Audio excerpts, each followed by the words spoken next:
Hi everybody, my name is Everett. Welcome back to my channel, Whateverett Music and More. Today is definitely delving on the Whateverett side of this channel, but I'm thrilled to tell you it's sort of a story time video today when something that I never thought would happen, something that I kind of hoped probably would never happen just for the sake of the embarrassment of the performance, and you'll see where I'm going with this, something that I didn't know I needed to happen in my life when I played Jesus in my church's production of The Whip, the Hammer, and the Cross for Easter Sunday, last Sunday. To back up a bit, here at Vision City Church, which was originally called Grace Outreach Center, my family and I moved here in 2004, and it was probably about 2 weeks into our first month here that we said we need to find a church. And I was raised by my grandparents, and my grandparents said, well, let's try that church just down the street.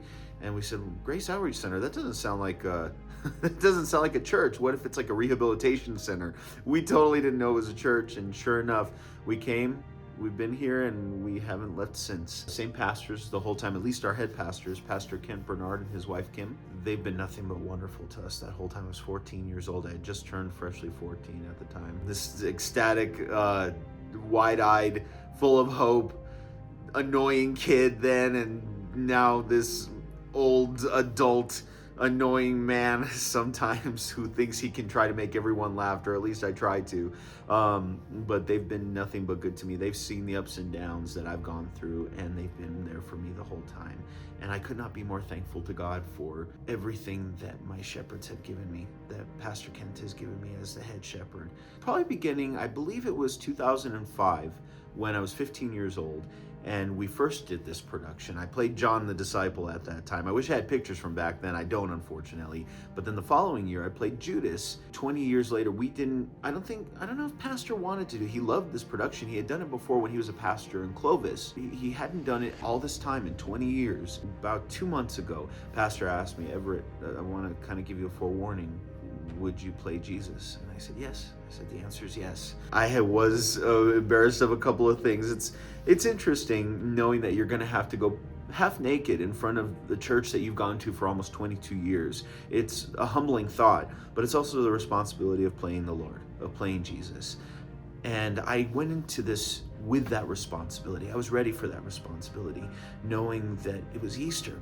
People would come to him through this kind of production. But this is about something that I never imagined could have been as important as it was. But like I said, it's a humbling experience knowing that you're going to not only be doing certain things to represent the Lord when you're playing Jesus, but also in the sense of, I'm going to be truthful with you all, my words have lacked since this part. And I'm usually, what you guys know, you've seen my videos, I'm great with telling stories, but my words have been completely lacking because of everything that has gone on since then.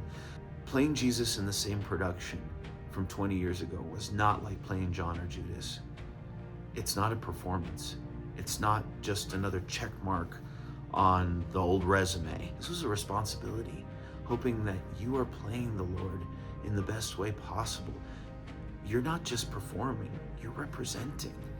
And it becomes part of your heart when you're up there on that stage. And the whole time, through these pictures that I'm showing you, the whole time, I promise you, I was praying, Lord, let this be real. Don't let this just be a performance. Some of the guys playing the Roman guards, when they would hit me, they'd ask me, we'd have our rehearsals, they'd ask, did that hurt? Did that hurt? And I said, no, you can hit me more, just so that it would look real. And Greg, who's gone to this church for even longer than I have, and then John Glaser, who's amazing, he was playing another Roman guard. Sometimes they would hit me for real, and I'd feel that wind get knocked out of me, like that. First there was that initial hit of pain, and then I thought, I hope that looked real. I hope that looked as real as possible. Not just for the sake of the camera like I've acted before, not just for the sake of the audience. I wanted it to feel as real as possible so people would know just what Jesus did for us. I was playing him. I wasn't him. I'm not him. I'm not worthy of him. I don't know why God saw it in me worthy to play him. But it felt amazing in the moment, but not as amazing as it felt afterwards. Be up on that cross, look down at people, playing Jesus in that moment, but looking at them as if to say he did this for you, and trying your best to convey that, and seeing people cry, knowing that they understood that. It was like a gut punch that went here to the heart. I know Jim Caviezel, who played Jesus in The Passion of the Christ, he said the same thing, that his life changed after the experience of playing that part and being in the film. His whole life changed. I've gone to this church for almost 22 years, like I've said.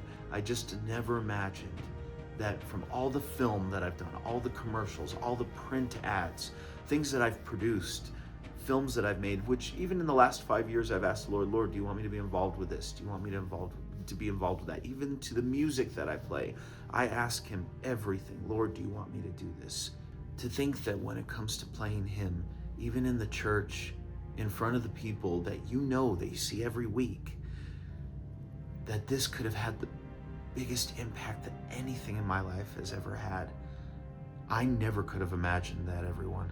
The other thing that was the most amazing part about it is not only people coming to God, the family that has been new and old church family.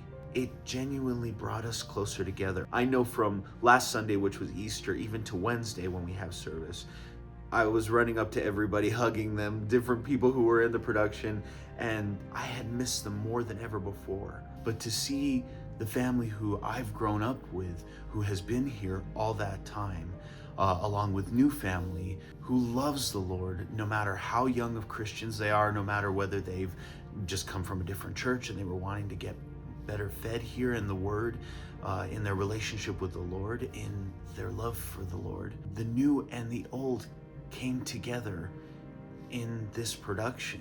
Everyone who played the disciples, all the men, all the women who were in the crowd, the Roman guards like I was mentioning, but here's some little tidbits. Graham, who I call him Saint Graham, he played the father of the dead girl who he brings her back to life. He's perfect in every way. He'll laugh if he ever sees this, but I don't care. He really is. Damien, who played one of the disciples. Josh, he's brand new with us. I don't know about his Christian walk, but I know he's brand new with us and we're not giving him back.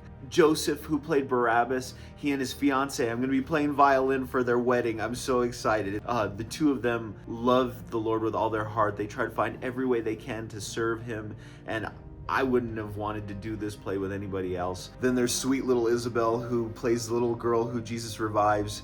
She was so nervous the first practice, and I had her come up to me. I said, Isabel, I'm nervous too. She wasn't nervous after that. I know she wasn't. One of the rehearsals, Graham was holding her in his arms, and I went up to her and I shook her and I said, Isabel, wake up, what's wrong with you? And she laughed.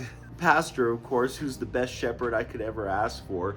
And if Pastor ever asked me to do it again, you're gonna laugh. The ones who were playing the thieves on the cross, Cruz and Eli, said we were all getting cleaned up because we got dirtied up by Devin, who is an amazing makeup artist. He did an incredible job on our cuts, on our lashes, everything.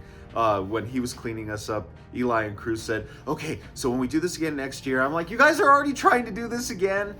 I know that this production had just as much impact on them.